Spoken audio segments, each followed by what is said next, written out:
8 jadwal harian, ibu rumah tangga minimalis yang super efektif, rumah rapi bersih minimalis. Sebelum lanjut, jangan lupa klik tombol subscribe, share, dan like ya. Makasih, dan kita lanjut sekarang. Halo Bu Ibu semua.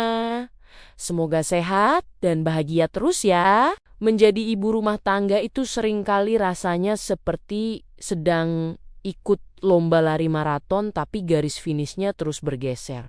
Setiap kali kita mau sampai, ibu pasti merasakan bagaimana baru saja selesai menyapu. Tiba-tiba ada tumpahan sirup atau remahan biskuit yang muncul entah dari mana, seolah-olah lantai rumah kita itu magnet buat segala jenis kotoran. Padahal sebuah artikel kesehatan mental terbaru menyebutkan bahwa jadwal harian yang teratur bagi ibu rumah tangga bisa menurunkan tingkat stres hingga 40%, karena otak tidak perlu bekerja keras memikirkan apa lagi yang harus dikerjakan. Inilah alasan kenapa memiliki jadwal itu sangat krusial, apalagi di zaman sekarang yang serba cepat, agar kita tidak berakhir seperti zombie yang berjalan tanpa arah di tengah tumpukan cucian yang tingginya sudah menyaingi gunung. 8 jadwal harian minimalis yang super efektif ini akan membantu ibu mendapatkan rumah yang rapi dan bersih tanpa harus kehilangan kewarasan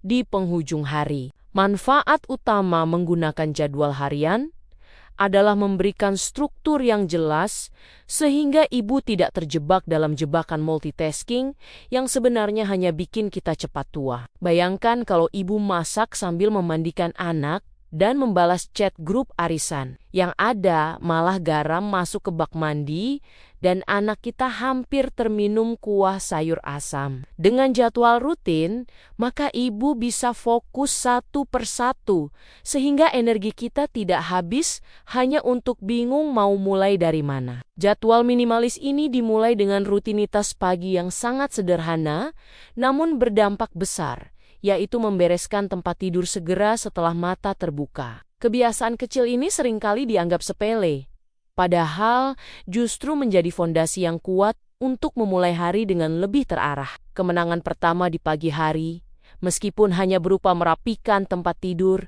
mampu memicu semangat untuk meraih kemenangan-kemenangan kecil berikutnya sepanjang hari. Dari satu tindakan sederhana, muncul rasa kendali dan kepuasan yang perlahan membangun energi positif. Ketika tempat tidur sudah rapi, suasana kamar pun langsung terasa lebih tenang dan tertata. Setidaknya separuh beban pikiran ibu sudah berkurang, karena area istirahat utama tidak lagi terlihat berantakan seperti kapal pecah yang dihantam badai. Kerapian visual ini memberi efek psikologis yang menenangkan, membuat pikiran lebih jernih dan siap menghadapi aktivitas selanjutnya. Dengan lingkungan yang lebih teratur sejak pagi, ibu pun bisa menjalani hari dengan perasaan lebih ringan, fokus, dan penuh kesiapan. Langkah kedua adalah jadwal mencuci baju 1 kali sehari secara konsisten agar tidak ada drama gunung pakaian kotor yang bikin ruang jemuran terlihat seperti gudang kain bekas. Ibu bisa memasukkan baju ke mesin cuci sebelum menyiapkan sarapan, sehingga saat sarapan selesai, baju sudah siap dijemur dan tidak ada lagi aroma apek karena pakaian lama terendam. Selanjutnya, jadwal ketiga adalah melakukan pembersihan cepat selama 15 menit di area publik, seperti ruang tamu, agar jika ada tetangga datang mendadak, ibu tidak perlu pura-pura tidak ada di rumah. Contoh nyatanya adalah cukup merapikan bantal sofa dan mengelap meja dari sisa debu pagi. Karena ruang tamu yang rapi memberikan kesan rumah yang selalu terkendali. Ibu pun tidak perlu panik menyembunyikan jemuran di balik pintu saat ada tamu yang tiba-tiba mengucap salam di depan pagar. Jadwal keempat adalah manajemen dapur yang fokus pada cuci piring langsung setelah digunakan. Karena wastafel yang penuh piring kotor adalah sumber utama rasa malas yang menular ke seluruh tubuh. Kalau piring menumpuk, rasanya mau masak air saja sudah berat sekali. Padahal kalau dicuci satu persatu, hanya butuh waktu tidak sampai 2 menit saja. Kelima, ibu perlu menjadwalkan waktu makan keluarga yang teratur agar sisa makanan tidak berceceran di jam yang tidak menentu. Hal ini sangat logis karena semakin teratur jam makan, semakin mudah pula ibu mengatur jadwal, membersihkan meja makan, dan menyapu sisa nasi yang jatuh di lantai. Ibu jadi punya waktu istirahat yang lebih jelas dan tidak perlu terus-menerus memegang sapu setiap 1 jam sekali seperti petugas kebersihan di mall. Poin keenam yang sangat penting adalah jadwal decluttering harian selama 5 menit saja untuk menyingkirkan 1 atau 2 barang yang sudah tidak berguna. Ibu bisa memeriksa laci dapur atau rak sepatu, lalu buang struk belanja yang sudah pudar atau botol sampo kosong yang masih disimpan karena alasan sayang padahal isinya sudah habis. Ketujuh,